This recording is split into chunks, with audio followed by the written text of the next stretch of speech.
ہم مصروف آدمی ہیں، ہمارے پاس اتنا وقت نہیں کہ ہم 1000 مرتبہ درود پاک پڑھ سکیں۔ تو آئیے میں آپ کی پریشانی کا حل بتلاؤں، آپ کا وقت بھی نہ لگے، درود پاک بھی پڑھا جائے۔ وہ نسخہ کیا ہے؟ آپ اپنے گھر سے اپنی ڈیوٹی پہ جاتے ہیں، اگر آپ کو وہاں پہنچنے میں 1 گھنٹہ لگتا ہے، یہ ٹائم تو آپ نے دینا ہی دینا ہے، چاہے خاموشی سے طے کر لو، چاہے گانے گنگناتے ہوئے یا ذہن میں کوئی پراپوگنڈے سوچتے ہوئے۔ اگر گھر سے نکلو سب کام چھوڑو، میرے آقا پر درود و سلامی پڑھتے جاؤ، واپس آؤ درود و سلامی پڑھتے آؤ۔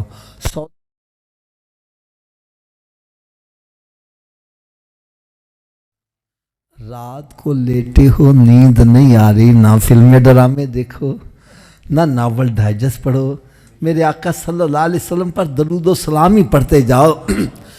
اللہ کرے ایسا ہو جائے میں سو جاؤں یا مصطفیٰ کہتے کہتے اور کھلے عام صلی اللہ کہتے۔ حضرت صاحب میں آج آپ کو ایک بڑی ایمان افروز بات سنانے لگا ہوں، میرے نوجوان اسلامی بھائی بڑے غور سے سنیے گا۔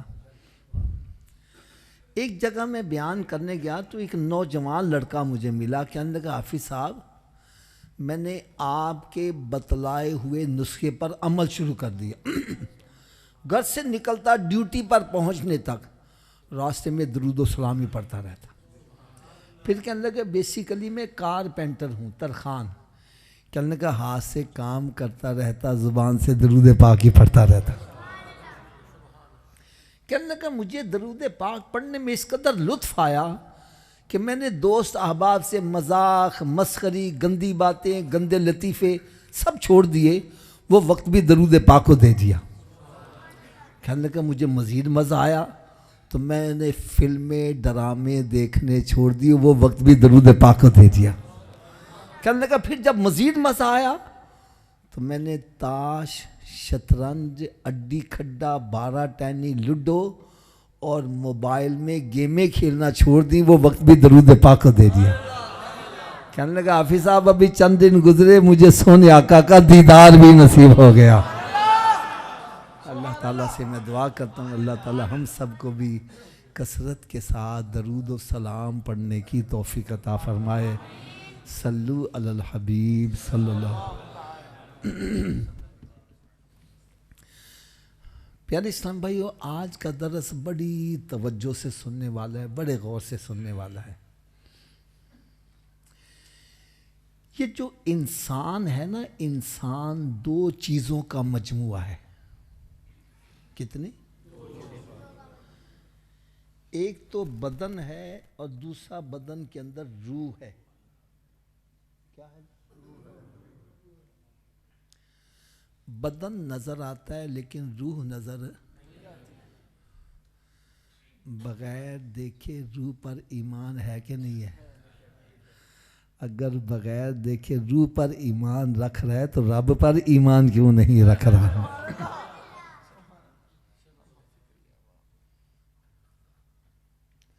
روح پر ایمان کیسے ہے؟ اب یہی کہو گے حافظ صاحب بدن میں جو حرکت ہے وہ روح کی وجہ سے ہی ہے۔ جب بندے کا انتقال ہو جاتا ہے تو بدن ویسے کا ویسے ہی ہے، حرکت نہیں کر رہا، اس کا مطلب ہے بدن میں سے روح نکل گئی ہے، اس لیے یہ ڈیڈ باڈی ہو گیا ہے، ایکسپائر ہو گیا ہے۔ ایسے ہی ہے نا، بدن کے اندر حرکت کس وجہ سے ہے؟ جب بدن کے اندر حرکت روح کی وجہ سے ہے تو ساری کائنات میں حرکت رب تعالیٰ کی وجہ سے ہی ہے۔ تیسری بات سنو، روح کو آپ کہیں مقید نہیں کر سکتے، یہاں ہے، یہاں ہے، یہاں ہے، یہاں ہے، پاؤں میں ہے، آپ اس کو کسی جگہ مقید، بلکہ روح پورے بدن کے ہر روئیں کے اندر موجود ہے۔ ایک روح ہے پورے بدن کے روئیں میں موجود ہے۔ دلیل کیا ہے؟ پاؤں میں کانٹا چبھتا ہے تو تکلیف روح کو ہوتی ہے، ہاتھ کو کانٹا چبھتا ہے تکلیف روح کو ہوتی ہے، اور ہاتھ اور پاؤں کے درمیان ڈسٹنس کافی ہے، لیکن روئیں کے اندر موجود ہے۔ ارے اسی طرح رب تعالیٰ کی ذات اپنے علم و قدرت سے کائنات کے ذرے ذرے کے اندر موجود ہے۔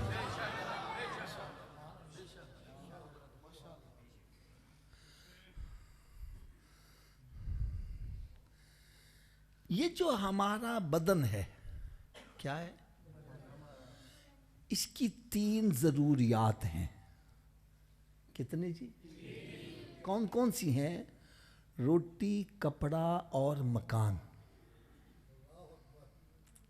کتنی ہے جی؟ ایک سیاسی پارٹی نے نعرہ بھی لگایا تھا، مانگ رہا ہے ہر انسان روٹی، کپڑا۔ یہ ضروریات ہیں ہمارے بدن کی۔ بدن کو اگر روٹی نہیں ملے گی تو اپسیٹ ہو جائے گا، لباس نہیں ہوگا تو گرمی سردی کا مقابلہ نہیں کر سکتا، اور جتنا مرضی بندہ تھکا ماندہ ہے دن بھر کام کر کے تو رخ اپنے گھر کی طرف کرتا ہے۔ آپ کو میں پی سی ہوٹل کے اندر ایک کمرہ لے کے دے دوں، آپ کو پی سی ہوٹل کے کمرے میں وہ سکون نہیں ملے گا جو آپ کو اپنی کچی جھگی کے اندر سکون ملے گا۔ ایسے ہی ہے نا، جب بندہ تھکا ماندہ ایکسپائر ہوا ہے، رخ کرتا ہے گھر کی طرف، گھر میں جا کے سکون ملتا ہے۔ اگر گھر ہی نہیں ہوگا تو کہاں سکون ملے گا؟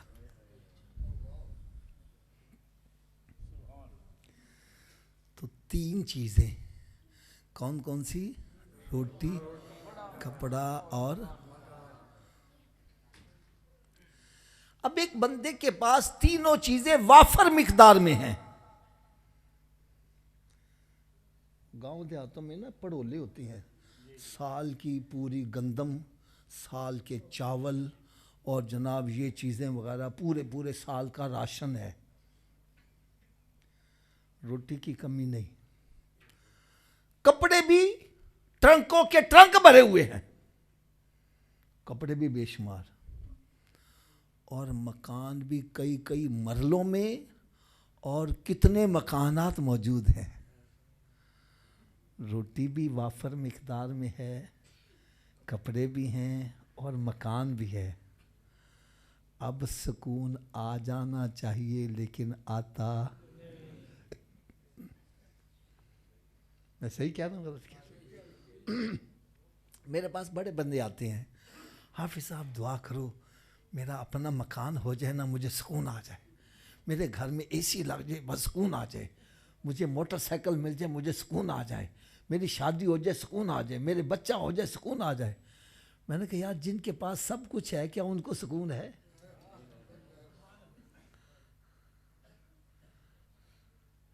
میں آپ کو سچی بات بتلاتا ہوں، میری ڈیلنگ بہت زیادہ ہوتی ہے، حضرت صاحب ایسے بندے کروڑ پتی، ارب پتی، دولت کا پتہ ہی نہیں، مکانات، کپڑے بے شمار، لیکن اس قدر پریشان ہیں کہ یقین جانو ان کی پریشانیاں سن کے میں بھی پریشان ہو جاؤں کہ اتنی بڑی پریشانیاں۔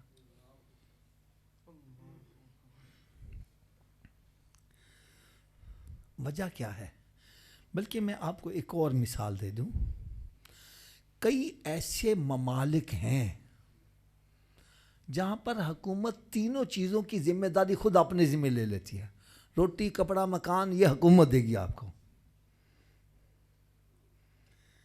لیکن وہاں پر خودکشی کی ریشو اتنی بڑھ گئی کہ حکومت کو تنگ آ کر سوئسائڈ سینٹر بنانے پڑے، خودکشی کے مراکز، کیونکہ ایک بندہ اپنی زندگی سے بیزار ہے، ٹرک کے نیچے آ کے چھلانگ لا کے خودکشی کرتا ہے، ٹریفک بلاک ہو جائے گی۔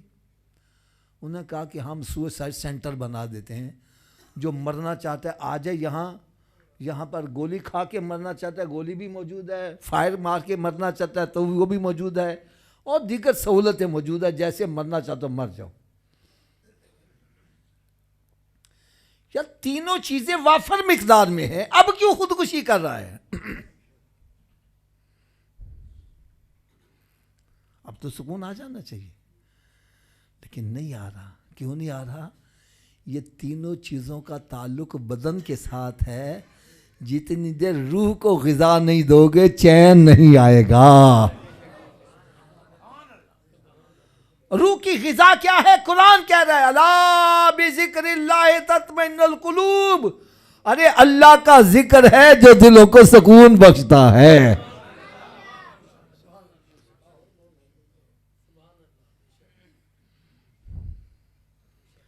نہیں سمجھ آ رہی؟ ایک بندہ بڑا اپسیٹ ہے، پریشان ہے، خفتہ حال ہے، مسجد میں آتا ہے، وضو کر کے نماز پڑھتا ہے، دل کو سکون آ جاتا ہے، چہرے پہ نور آ جاتا ہے۔ ارے نہ کوئی چیز اندر گئی ہے نہ باہر آئی ہے، سکون کیوں آ گیا ہے؟ ارے پتہ چلا یہ روح کی غذا اللہ کا ذکر ہے، اس نے اللہ کا ذکر کیا، اس کو چین آ گیا ہے۔ قرآن پڑھتا ہے چین آ جاتا ہے، سرکار کا ذکر سنتا ہے چین آ جاتا ہے، کسی غریب کی مدد کر دیتا ہے چین آ جاتا ہے۔ ارے راستے میں چلتے ہوئے تکلیف دہ چیز کو اٹھا کر ایک طرف کرتا ہے چین آ جاتا ہے۔ ارے ماں باپ کی قدم بوسی کرتا ہے چین آ جاتا ہے۔ ارے کسی غریب کو مدد کرتا ہے، کسی بیمار کی تیمارداری کرتا ہے، اس کو دوائی لا کے دے دیتا ہے۔ ایک بندہ غریب آدمی چلا رہا ہے تکلیف سے، اٹھا کے جا کے ٹیکا لگوا دیتا ہے، اس کو چین آ جاتا ہے، اس کو ٹھنڈ بڑھ جاتی ہے۔ ارے اس کا تعلق روح کے ساتھ ہے، جتنی دیر تک روح کو غذا نہیں دو گے چین۔ ایک بات دکھ کے ساتھ کہنے لگا ہوں، دکھ کے ساتھ آج 24 گھنٹے ہمارا بھاگ دوڑ یہ جسم کی ضروریات کے پیچھے لگا ہوا ہے۔ روٹی مل جائے، کپڑا مل جائے، مکان مل جائے، کبھی روح کی غذا کے لیے بھی کچھ وقت نکالا ہے کہ نہیں نکالا؟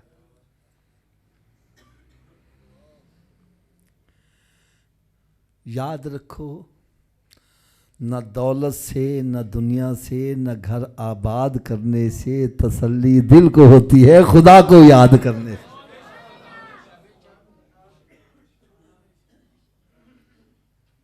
سکون چاہتے ہو اللہ کا ذکر کرو، ارے سکون چاہتے ہو قرآن پاک کی تلاوت کرو، سکون چاہتے ہو میرے آقا صلی اللہ علیہ وسلم کی نعتیں پڑھو، ارے سکون چاہتے ہو غریبوں کی مدد کرو، سکون چاہتے ہو ارے اپنے رشتہ داروں کے ساتھ بھلائی کرو، سکون چاہتے ہو اپنے ماں باپ کا ادب و احترام کرو، تمہیں سکون آتا چلا جائے گا۔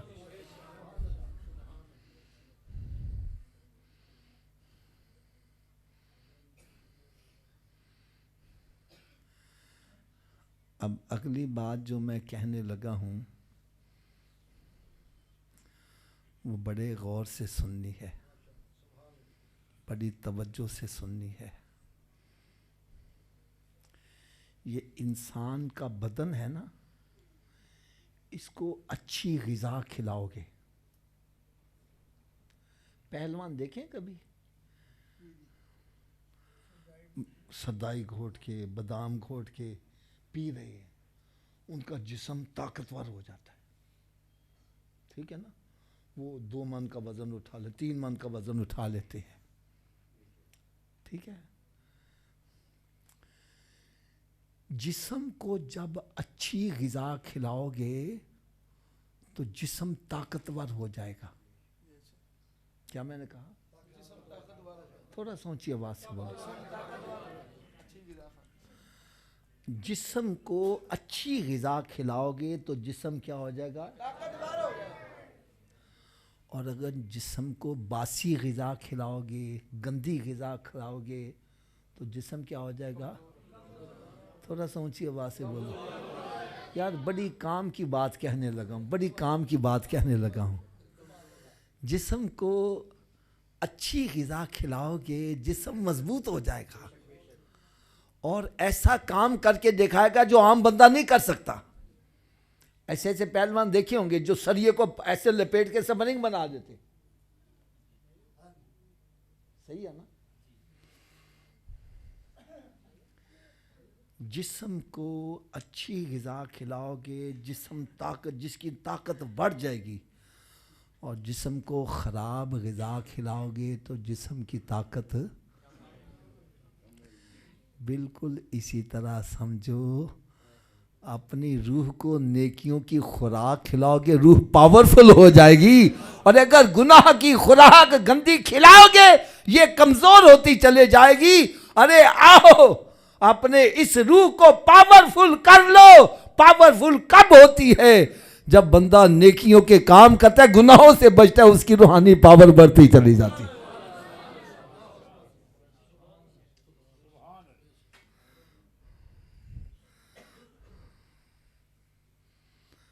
آپ کہو گی حافظ صاحب روحانی پاور آ گئی، پھر ہمیں اس کا فائدہ کیا ہوگا؟ آپ کہتے ہو نیکیاں کرو، گناہوں سے بچو، تمہاری روح جو ہے اس کی پاور بڑھتی چلی جائے گی۔ بھئی روح پاور ہو، پھر ہمیں کیا فائدہ ہوگا؟ تو سنو پھر فائدہ کیا ہوگا۔ جب روح پاورفل ہو جائے تو حضرت سلیمان علیہ السلام کے دربار میں بیٹھ کر پلک جھپکنے سے پہلے تخت لا کر دکھا دیا جاتا ہے۔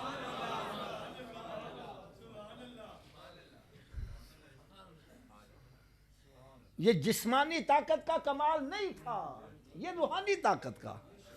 جسمانی طاقت میں ایسے کہتا ہوں میری پلک جھپکنے سے پہلے کھڑے ہو کے دکھا دو، ہو سکتے ہو کھڑے ہو بیٹھ کے دکھا دو، ارے بیٹھ نہیں سکتے۔ یہ جسمانی طاقت کا کمال نہیں تھا، یہ روحانی طاقت کا کمال تھا۔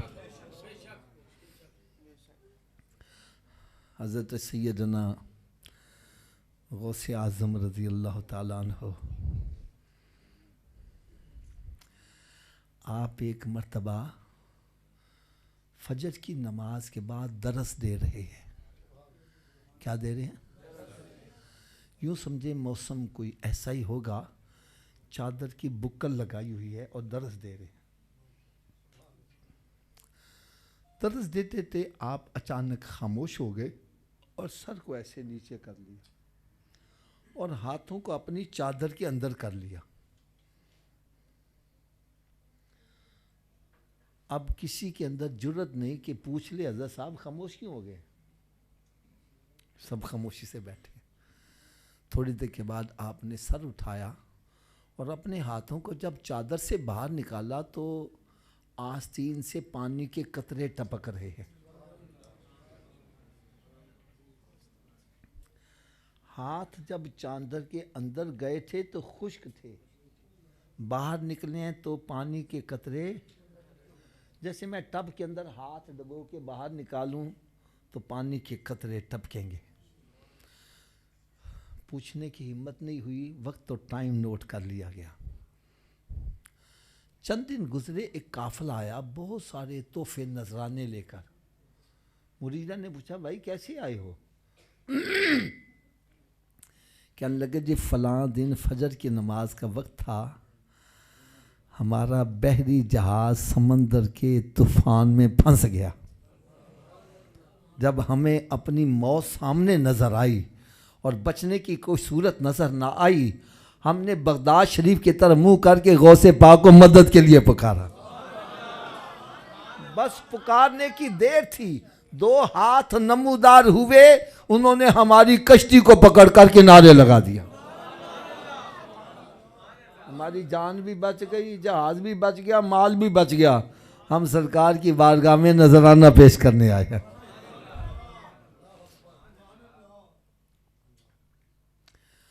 ہو سکتا ہے کوئی کہے حضرت صاحب کیسی باتیں کرتے ہو، مسجد میں بیٹھ کر سمندر کا جہاز پکڑ کے کنارے لگا دو، عقل مانتی ہے؟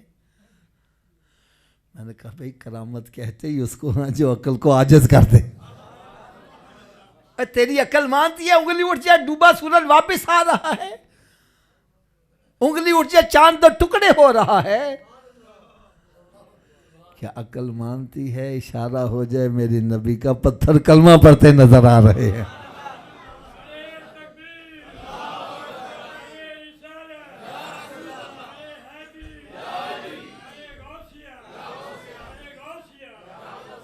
خیر کے عادت کام عادت کے خلاف، جس کو عقل نہ مانے، اللہ کے نبی کے ہاتھ سے ہو اس کو معجزہ کہتے ہیں، اور اللہ کے ولی کے ہاتھ سے ہو اس کو کیا بولتے ہیں؟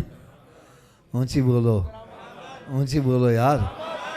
میں نے کہا اگر حضرت سلیمان علیہ السلام کا درباری جو ہے وہ دربار میں بیٹھ کر تخت ابلیس لا سکتا ہے، تو جو ولیوں کا بھی امام ہے، جو ولیوں کا امام ہے اور مقام کیا ہے؟ آپ ارشاد قدمی حاذا علی رقبت کل ولی اللہ، فرمایا جتنی دیر تک میرے قدم کی مہر نہ لگے تو اتنی دیر کوئی ولی اللہ بنتا ہی نہیں ہے۔ سر بھلا کیا کوئی جاننے کے ہے کیسا تیرا، ارے اونچے اونچوں کے سروں سے قدم اعلیٰ تیرا، جن کا قدم سروں سے اعلیٰ ہے ان کا سر کا مقام کیا ہوگا۔ حضور غوث پاک رضی اللہ تعالیٰ عنہ ارشاد فرماتے ہیں مجھے رب تعالیٰ کا قرب حاصل ہوا اور رب تعالیٰ نے مجھے جام بھر بھر کے دیے، میں نے وہ جام سارے پی لیے۔ جام، یہ دودھ کا گلاس اگر مجھے آپ دو پینے کے لیے، میں سارا پی لوں، پھر اس کو نیچے رکھ دوں تو پیندے میں تھوڑا سا نیچے، اونچی بولو، اس کو بولتے ہیں تلچھٹ، جھوٹ بھی بولتے ہیں۔ فرمایا میں نے سارے جام پی لیے، پھر جب نیچے رکھے تو نیچے جو تلچھٹ بچی نا، بچت نیچے جھوٹ میری، فرمایا رب تعالیٰ نے وہ سارے ولیوں میں تقسیم کر دی۔ فرمایا یہ ولیوں میں جو کمال دیکھ رہے ہو میری بچے ہوئے چیز کے کھانے کا صدقہ ہے، ارے جنہوں نے بچا ہوا پیا وہ تخت بلقیس لا رہا ہے، اور جس نے جام پیے بھر بھر کے اس کا مقام کیا ہوگا۔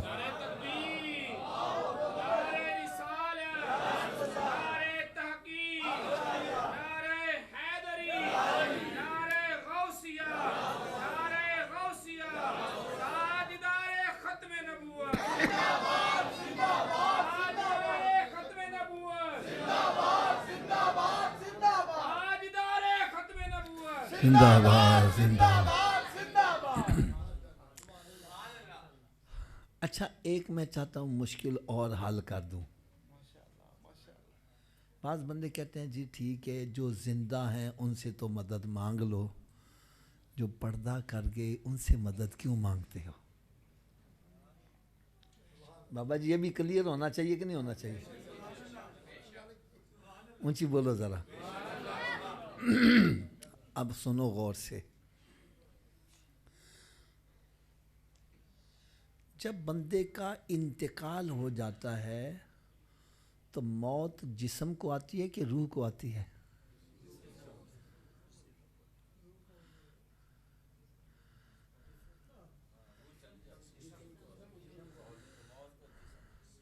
موت جسم کو آتی ہے، روح کو موت ہے ہی نہیں۔ اگر روح کو موت ہو تو پھر جزا سزا تو ختم ہو گئی۔ کس کو موت آتی ہے؟ تھوڑا سا اونچی آواز سے بولو، ایک مرتبہ پھر اونچی آواز سے بولو۔ جب جسم کو موت آ گئی تو جسمانی طاقت ختم ہو گئی۔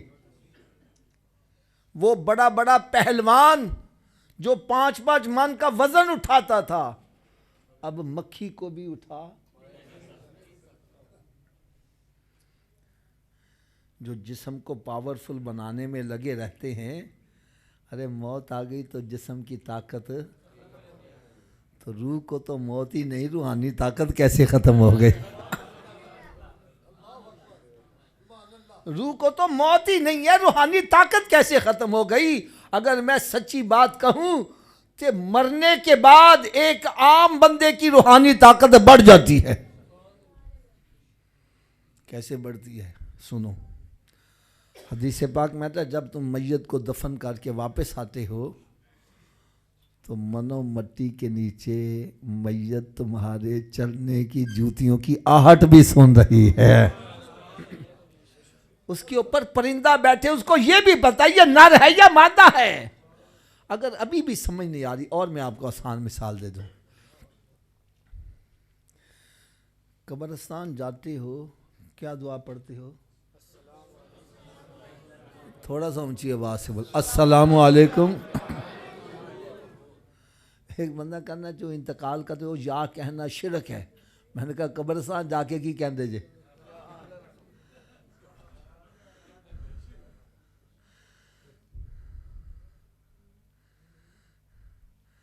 قبرستان میں جا کر آپ کیا کہتے ہیں؟ السلام علیکم. اچھا قبرستان چھوٹے بھی ہوتے ہیں بڑے بھی ہوتے ہیں کیوں بابا جی؟ ایسے ہی ہیں. جو بڑا قبرستان ہے وہاں سپیکر سے جا کے کہتے ہو؟ اونچی بولو یار. ایک کنارے کھڑے ہو کے سارے قبرستان والے کو سلام کر رہے ہو اور تمہارا عقیدہ ہے وہ جو 1 میل کے فاصلے پر قبر والا ہے وہ بھی میرا سلام سن رہا ہے. اور اگر عام بندے کی قوت سماعت کا یہ عالم ہے تو میرے آقا کی سماعت کا عالم کیا ہوگا؟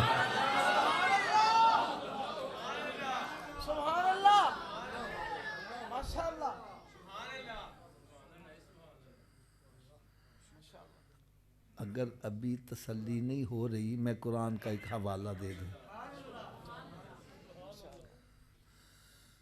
حضرت سلیمان علیہ السلام تخت پر بیٹھے جا رہے ہیں اور آپ کا لشکر ساتھ ہے. جب چونٹیوں کی وادی سے گزرنے لگے تو چونٹی اپنی ساتھیوں سے کہتی ہے، یہ قرآن کی آیت ہے، حدیث کی بات نہیں کر رہا، یا ایھا النمل ادخلوا مساکنکم لا یحطمنکم سلیمان و جنودہ لا یشعرون. اے چونٹیوں اپنی اپنی بلوں میں گھس جاؤ، کہیں ایسا نہ ہو سلیمان علیہ السلام کے لشکریوں کے پاؤں کے نیچے آ کے تم کچلی جاؤ. قرآن کہتا ہے فَتَبَسَّمَ ضَاحِكًا مِّن قَوْلِهَا.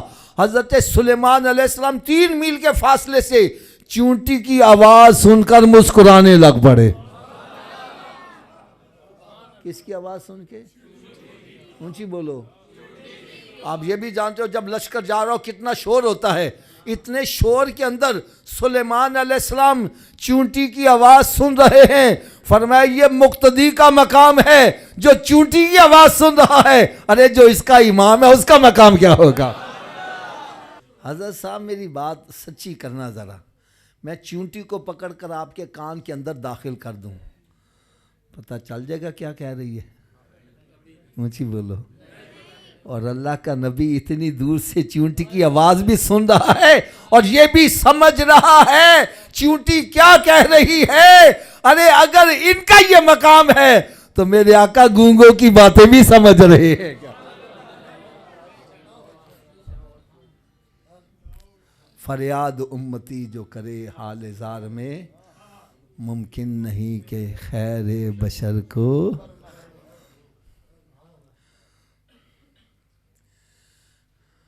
اگر ابھی بھی تسلی نہیں ہوئی تو ایک حدیث قدسی کا حوالہ بھی دے دوں.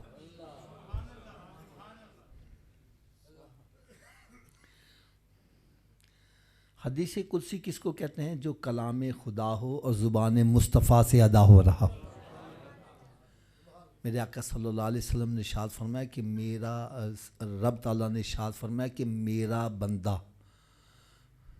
بندہ جب فرائض واجبات ادا کرنے کے بعد نوافل کی کثرت کرتا ہے. کیا کرتا ہے؟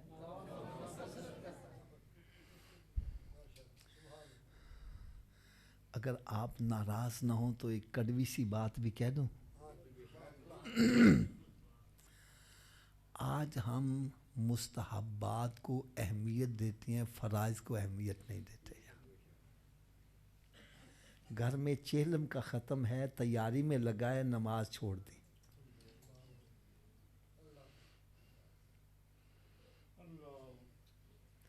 ادھر مسجد میں اعلان ہوتا ہے عصر کی نماز کے بعد نماز جنازہ ہوگی. باہر بندے کھڑے ہیں، اندر نماز جنازہ ہو رہی ہے.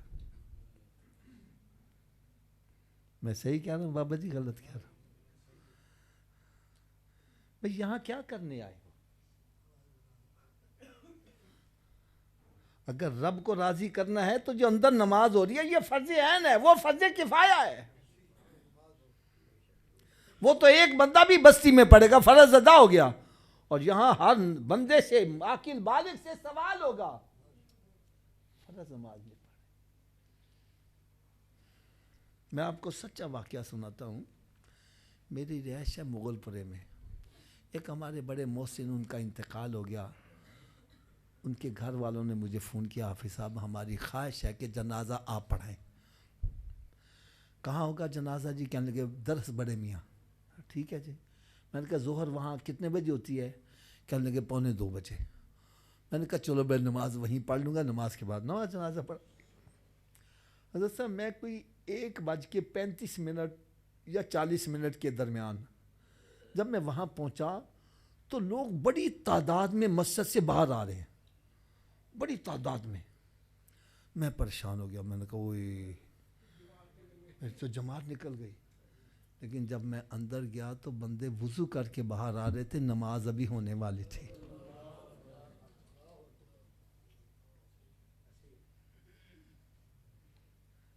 حضرت صاحب کیا میت اٹھ کے بھاگ جائے گی جو اس کے سرانے کھڑے ہو یار؟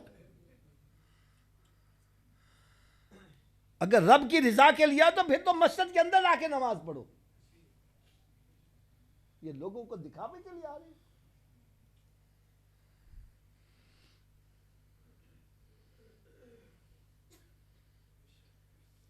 ہمارے ہاں فرائض کو اہمیت نہیں دی جاتی.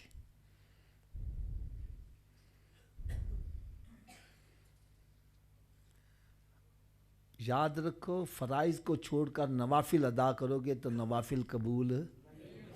میری بات نہیں سمجھ آ رہی ہے؟ میں بڑی آسان سی ایک مثال دے دوں. رمضان المبارک میں تراویح کی جماعت ہوتی ہے نا. آپ لیٹ آئے، فرض ہو چکے ہوئے ہیں، آگے آئے گے جماعت کھڑی ہے تراویح کی، میں سیدھا آ کے جماعت میں شامل ہو جاتا ہوں. ٹھیک ہے؟ مجھے بولو یار، قرآن پڑھا جا رہا ہے، نماز ہو رہی ہے، جماعت ہو رہی ہے، رکوع و سجود ہو رہا ہے.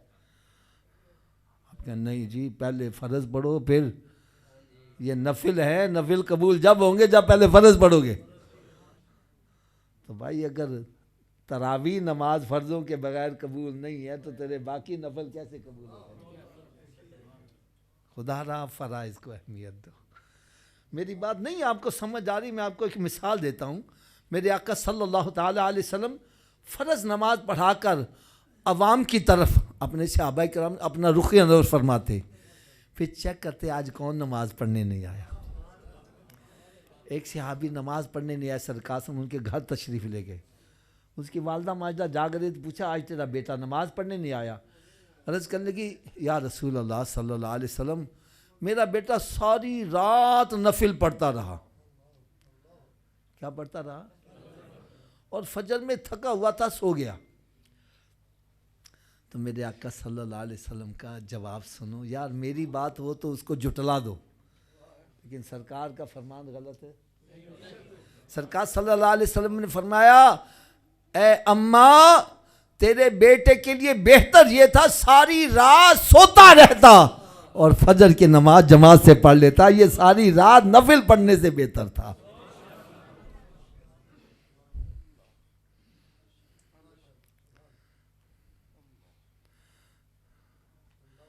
بھائی اگر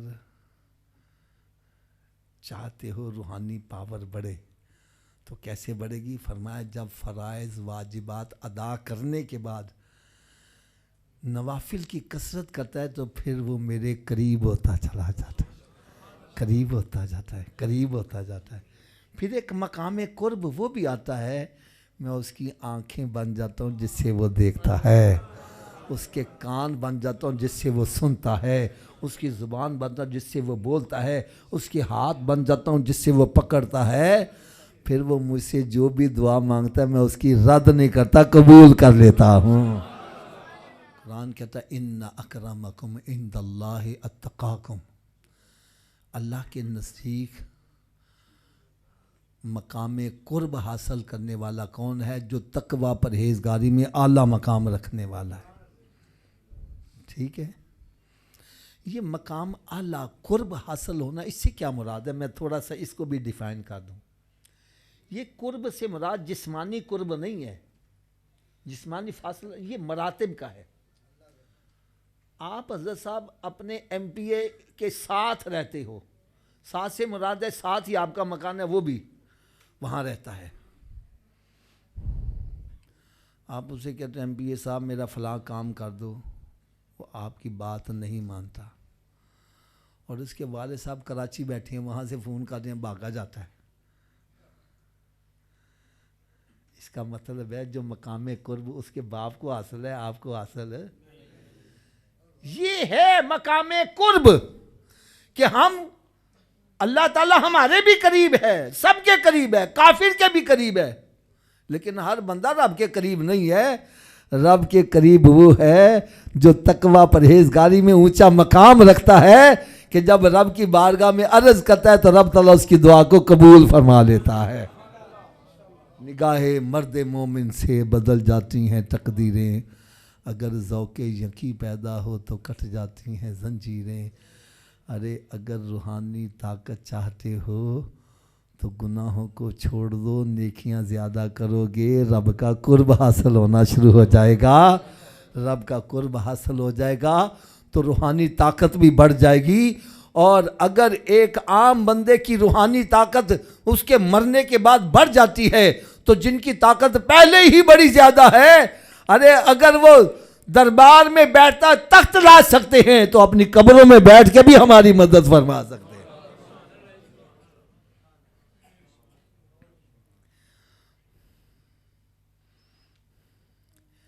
مجھے یار اپنے سنیوں سے بڑا ایک دکھ ہے، دکھ کا اظہار کر دوں۔ سارا سال لنگر غوث پاک کا کھائیں گے اور پیر وہ پکڑتے ہیں جو نماز بھی نہیں پڑھتا۔ خدا را کوئی نمک حلالی والی بات کرو، کیا کر رہے ہو یار؟ لنگر اس ہستی کا کھا رہے ہو جس نے ایک رات نہیں، ایک ہفتہ نہیں، ایک مہینہ نہیں، ایک سال نہیں، متواتر 40 سال تک عشاء کے وضو سے فجر پڑی ہے، اور تو پیر اس کو پکڑ رہا ہے جس کو غسل کا طریقہ ہی نہیں آ رہا یار۔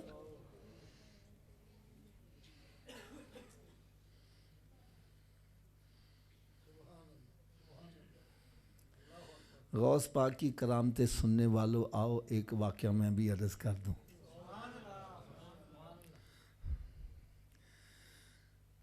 غوث اعظم پیران پیر مدرسے میں جلوہ فروز ہیں۔ یوں سمجھو مدرسے کی دیواریں چھوٹی چھوٹی تھی، ایک خنزیر اس نے چھلانگ لگائی، دیوار کو کراس کر کے پھلانگ کے اندر آ گیا، اور آپ کی بارگاہ میں عرض کرنے لگا کہ آج پیران پیر ہیں، روشن ضمیر ہیں، جو بھی دعا کرتے ہیں آپ کی دعا قبول ہو جاتی ہے، تو میرے حق میں ایک دعا کرو۔ پوچھا کیا مانگتے ہو؟ عرض کرنے لگا جی میرے حق میں دعا کرو کہ میں خنزیر سے انسان بن جاؤں۔ کیا بن جاؤں؟ تھوڑا سوچیے آواز سے۔ میرے غوث نے اپنے سر کو ایسے جھکایا، مراقبہ کیا، پھر تھوڑی دیر کے بعد سر اٹھایا، فرمایا ٹھیک ہے میں تیرے حق میں دعا کر دیتا ہوں، تو خنزیر سے انسان بن جائے گا۔ ان کو ذرا خاموش کروا دیا۔ کیا بن جائے گا؟ خنزیر سے۔ لیکن ایک شرط ہے، اگر تجھے یہ شرط قبول ہے تو میں تیرے حق میں دعا کر دیتا ہوں۔ کہنے لگا جی کیا شرط ہے؟ فرمایا تو انسان تو بن جائے گا لیکن رہے گا بے نمازی، اگر تجھے قبول ہے تو تیرے حق میں دعا کر دوں۔ فرماتے وہ خنزیر چیخے مارتا ہوا بھاگ گیا، کہنے لگا میں خنزیر رہنا پسند کروں گا، بے نمازی رہنا پسند نہیں کروں گا۔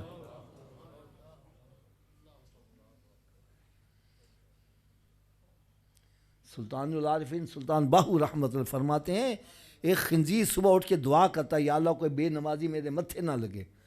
اجے کہنے کوئی اللہ والا سانو ملتا ہی نہیں ہو، یا تو بے نمازی ہو کے تیرے اللہ والا کیسے مل جائے؟